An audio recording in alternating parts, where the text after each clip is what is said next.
வணக்கம். இப்போ நான் உங்ககிட்ட என்ன பேச போறேன்னா, உங்களுக்கு நடந்த சம்பவம். எனக்கு நடந்த அனுபவம். உலகத்துல கல்லூரி வாழ்க்கை போறவங்க அத்தனை பேருக்கும் சந்திச்ச ஒரு அனுபவத்த நான் பேச போறேன். இப்போ இத கேட்குற சின்ன பிள்ளைங்கள்ல நிறைய பேரு கோல்டு மெடல் வாங்கியிருப்பீங்க, ஸ்டேட் ஃபர்ஸ்ட் வாங்கியிருப்பீங்க, ஸ்கூல் ஃபர்ஸ்ட் வாங்கியிருப்பீங்க, டிஸ்ட்ரிக்ட் ஃபர்ஸ்ட் வாங்கியிருப்பீங்க. ஆனாலும் அப்படிப்பட்ட பிள்ளைங்கள்லாம் எக்ஸாமுக்கு போறதுக்கு அந்த நாள், அந்த போறதுக்கு முந்தின நாள் எவ்வளோ பயந்தீங்க. நம்மளோட வாழ்க்கையை தீர்மானிக்க போறதுன்னு ஒரு மாசமா ஃபைனல் ரிவிஷன் டெஸ்ட் அன்னைக்கெல்லாம் சொல்லிக்கிட்டே இருப்பாங்க. சொல்ல சொல்ல உங்களுக்கு ஒவ்வொரு நாள் டென்ஷன் கூடும். நம்ம படித்தது வரணுமே, படித்தது தெளிவாக எழுதணுமே, கரெக்டாக பாயிண்ட் மறக்காமல் இருக்கணுமே அப்படின்லாம் நீங்கள் பயப்படுவீங்க. அந்த பயம் சில பிள்ளைங்களுக்கெல்லாம் நான் பார்த்துருக்குறேன். காய்ச்சல் வரைக்கும் வந்துடும். டாக்டரே சொல்லுவார், பி கேர்ஃபுல் மேன் அப்படின்னு சொல்லி அனுப்புவார். அந்த மாதிரிலாம் நம்ம அனுபவப்பட்டு வந்திருப்போம். சிலர் தயக்கம் இருக்கும், தைரியமாக எழுதுவீங்க. ஆனால் பலர் பயப்படுறதை நான் பார்த்துருப்பேன். இன்றைக்கும் எஜுகேஷன் இன்ஸ்டியூட் எல்லாத்துலேயுமே ஒரு நாள் முந்தின நாள் கவுன்சிலிங்னு ஒரு நாள் கொடுக்குறாங்க. ஸ்டாஃப் எல்லாரும் அந்நேரம் டே ஒரு கொஸ்டின் கூட மறக்கூடாதுடா, பாயிண்ட்டை விட்டுட்டு தொலைச்சி போடுவேன் அப்படின்னு எந்த வாத்தியாரும் சொல்ல மாட்டாங்க. சொல்லாமல் இன்னைக்கு ஒரு நாள் எதையும் படிக்காதீங்க, கொஸ்டின் பேப்பரை திறந்து உடனே ஒரு 5 நிமிஷம் மெடிடேஷன் பண்ணுங்க, ஒரு ஒரு ஒரு தெளிவான மனநிலைக்கு வந்துருங்க அப்படின்னு தான் சொல்லுவாங்க. என் சப்ஜெக்டில் நிறையா மார்க் வாங்கணுங்கிற அவங்களுக்கு தெரியும். யார் எப்படி ட்ரைனிங் எடுத்திருக்கீங்கன்னு அவங்களுக்கு தெரியும். நம்ம பேரண்ட்டை விட அவங்க தான் உங்களுடைய ரிசல்ட்டுக்கு எதிர்பார்த்து காத்துக்கிட்டு இருக்கிற ஒரு தன்னலமற்ற தியாகினே நான் சொல்லுவேன். இந்த நேரத்தை எல்லா ஸ்டூடெண்ட்டும் டீச்சர்ஸை நினைக்கணும், நம்ம கற்றுக் கொடுத்த டீச்சர்ஸை நினைக்கணும். அப்படி அவங்களுக்கு கவுன்சிலிங் உங்களுக்கு பண்ணுவாங்க. உங்கள் மனசை அமைதிப்படுத்துவாங்க, தைரியப்படுத்துவாங்க. உங்களுக்குள்ளே இருக்கிற திறமையை வெளிக்கொண்டு வர்றதுக்கு ஒரு ஒரு ஒரு ஸ்பீச் கொடுப்பாங்க. ஒவ்வொருத்தவங்க பிரின்ஸிபல் சொல்லுவார், ஆல் த பெஸ்ட் மட்டும் சொல்ல மாட்டார். உங்களுக்குள்ளே நீங்கள் நல்லா ட்ரைனிங் எடுத்திருக்கீங்கப்பா, ரிவிஷன் எக்ஸாமில் எல்லாரும் நல்ல மார்க் வாங்கியிருக்கீங்கப்பா, நீங்கள் என்ன படிச்சிருக்கீங்களோ அதை அப்படியே எழுதுங்கப்பா அப்படி தான் சொல்லுவாரே ஒழிய யாரும் உங்களை பயங்காட்ட மாட்டாங்க.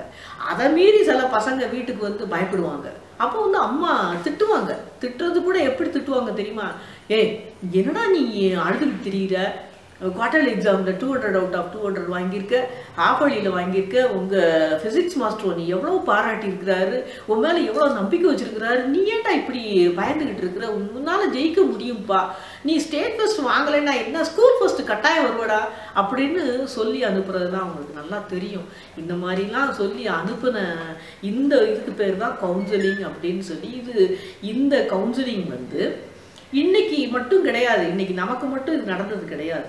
புராண காலத்தில் அர்ஜுனனுக்குமே இது நடந்திருக்கு. அர்ஜுனனை பற்றி நம்ம படிச்சிருக்கிறோம். மகாபாரதத்தில் மிகப்பெரிய சிறந்த வில்லாளி அவர், பரசுராமருக்கு இணையாக பேசப்பட்டிருக்கிறாரு.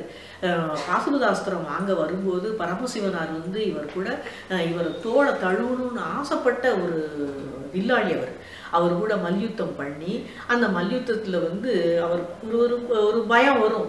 பரமசிவனார் மேனியை தின்ற ஒரு பாக்கியம் கிடைச்சவர் அவர் சொல்வார், நீ எல்லாராலையும் வாழ்த்தப்பட்டவர், நீ ஜெயமே பெருக, வெற்றி அடைக அப்படின்னு சொல்லி எல்லாரும் அவர் பாசுபதாஸ்திரம் கொடுத்துருக்கிறாரு. இந்திரன் வாழ்த்தி அனுப்பியிருக்கிறாரு. அப்படிப்பட்ட ஒரு வில்லாளி அந்த இடத்துல ஸ்ரீகிருஷ்ணன் தேரோட்டும் போது இவர் பின்னால் நின்றுட்டு, கிருஷ்ணா இந்த மாதிரி என்னால் போர் புரிய முடியும் மனநிலையில் நான் இல்லை அப்படின்னு சொல்லி வில்ல கீழே போட்டுக்கிட்டு உட்கார்ந்துருவார். உட்கார்ந்த உடனே ஸ்ரீகிருஷ்ணர் சும்மா இருக்கலை. அப்படியா, நீ கீழே இறங்கிப்போ அப்படின்னு சொல்லலை. அடே நீ போ, இவ்வளோ பெரிய திறமசாலி இந்த போர்க்களத்தை விட்டு போனேன்னா உன்னோட எதிரிகள்லாம் உன்னை பார்த்து சிரிப்பாங்கடா, எள்ளி நகையாடுவார்கள்.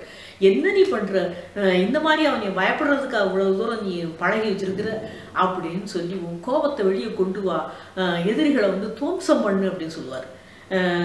அந்த திட்டுறது தான் நம்மளுடைய பாரத பண்பு. ஒரு புராணங்களில் முத எழுந்த ஒரு கவுன்சிலிங் தெரப்பி.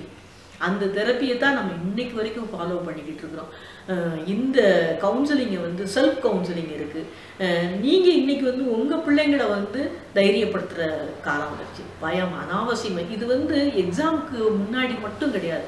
ஒரு ப்ராஜெக்ட் பண்ணும்போதும் ஒரு ஸ்டெப்பு மேலே உங்ககிட்ட நிறைய பொறுப்பு கொடுப்பாங்க. நீங்கள் கம்பெனியில் வேலை பார்க்குறீங்க, இல்லை வீட்டில் இருக்கிற நம்ம வீடுகள்லையுமே நம்மக்கிட்ட நம்ம அப்பா வந்து ஒரு பொறுப்பை கொடுப்பாங்க. இந்த ஃபங்க்ஷன் நடத்திடு அப்படின்னு சொல்லி நீங்கள் 2 பேரும் ஹஸ்பண்ட் அண்ட் ஒய்ஃபுமா நீங்கள் நடத்துங்க அப்படின்னு சொல்லுவாங்க.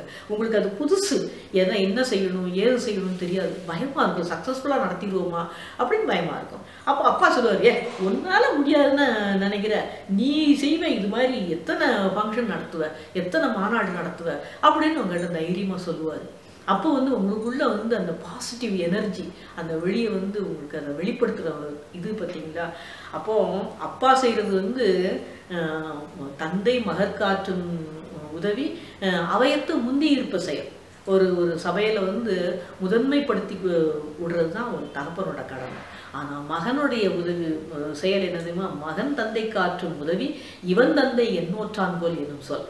இவங்க அப்பா என்ன தவம் பண்ணியிருக்கிறாரோ அந்த மாதிரி பிள்ளைகள். இது ஆம்பளை பிள்ளை பெண் குழந்தைங்க எல்லாருக்கும் இது பொருந்தும். எல்லாரும் நீங்கள் படிச்சிருக்கீங்க, எல்லாரும் சாதிக்க பிறந்திருக்கிறீங்க. ஆனால் சாதிக்கிறதுக்கு முன்னாடி வர தயக்கத்தை ஒரு சின்ன மெடிடேஷன் மூலமாகவோ, இல்லை உங்கள் அப்பா மாதிரி ஒரு பெரியவங்களுடைய யாரோட வார்த்தை உங்களுக்கு வந்து தன்னம்பிக்கையை வெளிப்படுத்துமோ அந்த மாதிரியான நண்பர்கள் மூலமாகவோ, இல்லை உங்களுடைய குருவா நீங்கள் நினைக்கிறவங்க மூலமாக உங்களோட பெரியவங்கள்ட்ட வந்து அதை ஆறுதல் கேட்டு அவங்களோட தன்னம்பிக்கையை வெளிப்படுத்தி உங்கள் ஆற்றலை வந்து சாதனையாக மாற்றி காட்டணுங்கிறது என்னுடைய வேண்டுகோள். அது நிறைவேற்றுவீங்கன்னு நான் நம்புகிறேன். நன்றி, வணக்கம்.